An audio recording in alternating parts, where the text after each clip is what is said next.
प्यारे बच्चों, आज हम कक्षा छठी वसंत भाग एक पुस्तक में से ऐसे ऐसे एक एकांकी है जो वो इस कक्षा में करेंगे।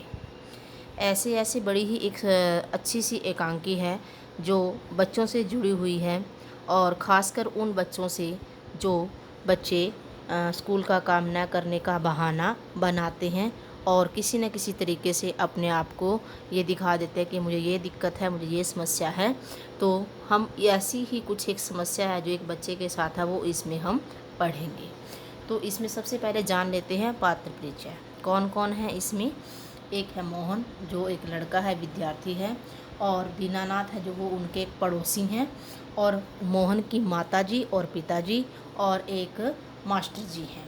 तो इसमें हम एकांकी में बड़े ध्यान से पढ़ेंगे। छोटी सी एकांकी है और बड़ी ही शिक्षा देने वाली है। हमें मैक्सिमम है जो ये बच्चों से जुड़ी हुई है। रोज़ बच्चे कोई ना कोई इस तरीके से बहाने बनाते हैं। तो इसमें क्या है बच्चे, एकांकी में मोहन नाम का एक लड़का है, उसके बारे में लेखक ने यहाँ पर बताया है, जो स्कूल का काम नहीं करता है और मास्टर जी की मार से बचने के लिए बीमारी का बहाना करता है। एकांकी का आरंभ है जो वो 8-9 वर्ष के लड़के मोहन के कराहने से होता है। ये मोहन है जो आपको चित्र में दिखाई दे रहा है, और ये इनकी माताजी है, और ये दर्द से तड़प रहा है। वह तीसरी कक्षा में पढ़ता है। बार बार अपने पेट में ऐसे ऐसे होने की बात कहता है।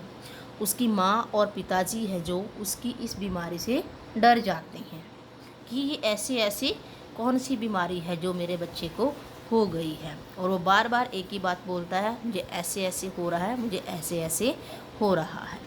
लेकिन पिताजी कहते हैं कि थोड़ी देर बाद पहले तो यह बिल्कुल ठीक ठाक था, अचानक इसे क्या हो गया है जो इस प्रकार से दर्द से तड़फ रहा है। तो उसकी माँ और पिताजी उसकी इस हालत को देख करके घबरा जाते हैं, और जो मोहन है वो बीच बीच में कराह कर माँ माँ ऐसे कहते रहते हैं।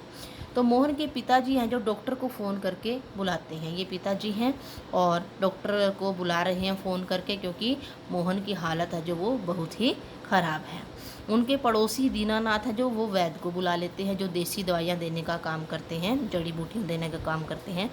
तो मोहन की माँ, पिता और दीनानाथ जी की आपस में बातचीत कर रहे हैं, और मोहन है जो बीच बीच में दर्द से करा रहा है कि आय माँ ऐसे वो दर्द से तड़फ रहा है।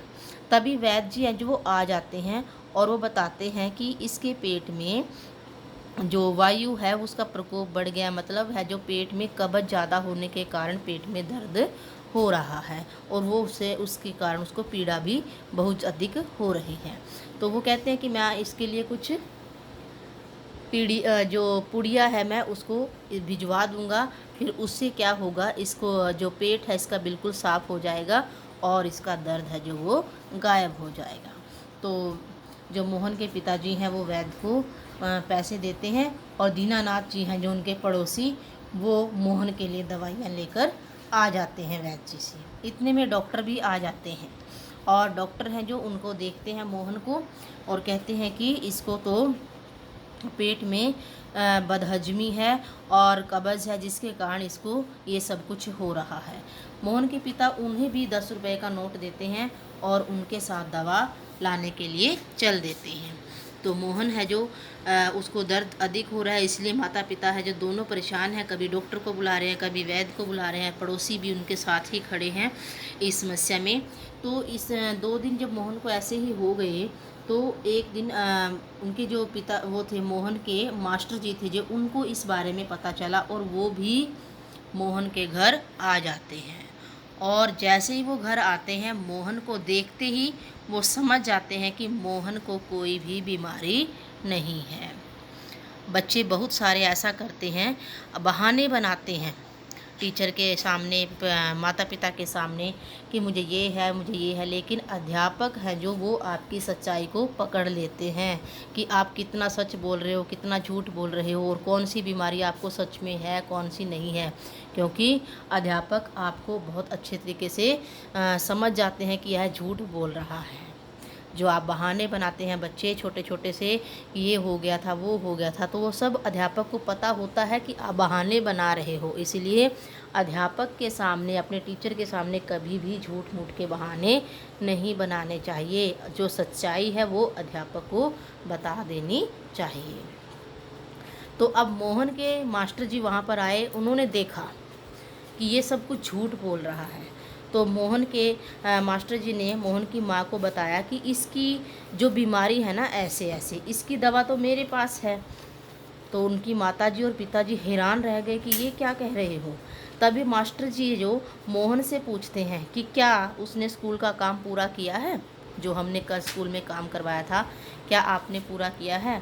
मोहन के पास कोई भी जवाब नहीं होता है, क्योंकि उसने काम नहीं किया था। और मास्टर जी मोहन से कहते हैं कि अगर तुमने काम नहीं किया तो कोई बात नहीं बेटा, आपको 2 दिन का समय मैं दे दूंगा, लेकिन तुम इस प्रकार की ऐसी ऐसी बीमारियों के बहाने बना करके अपने माता पिता को क्यों परेशान कर रहे हो। तो इससे मोहन है समझ जाता है कि मेरी बीमारी है जो मास्टर जी ने पकड़ ली है। और मास्टर जी कहते हैं कि चलो उठो और अब जो काम बचा हुआ है उसको करना शुरू कर दो। मोहन उसी समय उठ खड़ा होता है और काम करने लग जाता है। मोहन की माताजी और पिताजी दोनों ही हैरान हो जाते हैं कि ये क्या हो गया, जिसको ऐसे ऐसे ऐसे ऐसे बीमारी थी वो अचानक कहाँ चली गई, और जो दवाइयाँ दे रहे थे डॉक्टर भी और वैद्य जी भी, वो सब क्या था। तो मोहन है जो सब कुछ झूठ बोल रहा था, क्योंकि वो स्कूल के काम से बचना चाहता था। और स्कूल के काम से बचने के लिए उसने ये एक अच्छा बहाना सोचा कि ऐसा बहाना बनाता हूँ जिससे मैं काम करने से बच जाऊँ, मास्टर जी की मार से बच जाऊँ। तो ऐसा बहुत सारे बच्चे हैं जो कभी ना कभी बहाने बनाने का काम करते हैं, तो जो बिल्कुल गलत है। अगर आपने काम नहीं किया है तो कोई बात नहीं, सच्चाई अपने अध्यापक को बताएं, उसमें झूठ बोलने की आवश्यकता नहीं है। तो स्कूल की मार से बचने के लिए मोहन के ने यह नाटक है सब कुछ रचा। मतलब उसने ये नाटक खेला ताकि ना माता पिता की तरफ से डांट मिले, ना अध्यापक की तरफ से कोई भी मुझे डांट खानी पड़े। तो यहाँ पर जो एकांकी है हमारी ख़त्म हो जाती है। तो इस एकांकी से हमें यह शिक्षा मिलती है बच्चे कि हमें जीवन में कभी भी झूठ का सहारा नहीं लेना चाहिए। जो सच है वो हमें बता देना चाहिए, क्योंकि हमारे एक झूठ से हमारे माता पिता हैं जो वो बहुत परेशान हो जाते हैं।